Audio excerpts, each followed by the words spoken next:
If you are sick, doctors tell you to stay home from work, but a new survey finds a majority of doctors and nurses admit working when they are ill, even when they know they're putting patients at risk. Dr. Holly Phillips is here now. Holly. And you've done this too. I mean, we've all done this. Absolutely. I wish I could say I was surprised. So this was a small survey done. It looked at about 500 doctors and other healthcare workers in a hospital.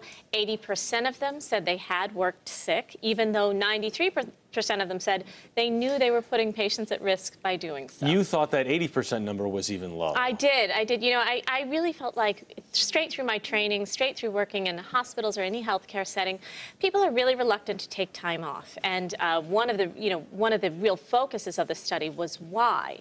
And what the researchers found is that it was hard to get somebody to cover your shift, but also doctors didn't want to let down other doctors by taking time off or making people cover them. It's the culture, right? I mean, coming up through these long hours, long shifts. It very much is the culture, Jeff, and that's why this didn't surprise me at all.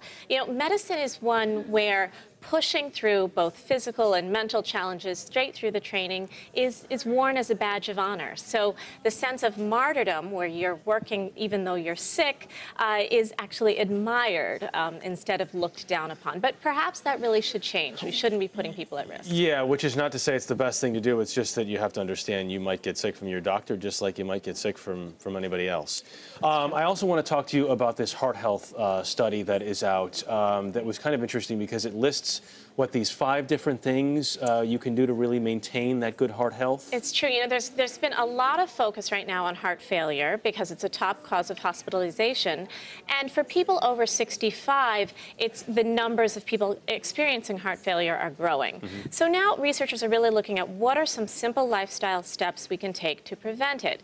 And they narrowed it down to 5 that were most important, and they could actually cut heart failure rates in half. So they're don't smoke, drink alcohol, but in moderation, so 1 to 2 a week, never more than 1 to 2 a day. Okay. Avoid obesity, walk briskly, about 2 miles an hour or faster, and also do some leisure activity that burns calories as well. Basically, be active. And you're supposed to get at least 4 of these 5? At least 4 of these 5, and that has been shown to cut your risk of heart disease, not heart disease, I apologize, heart failure in half.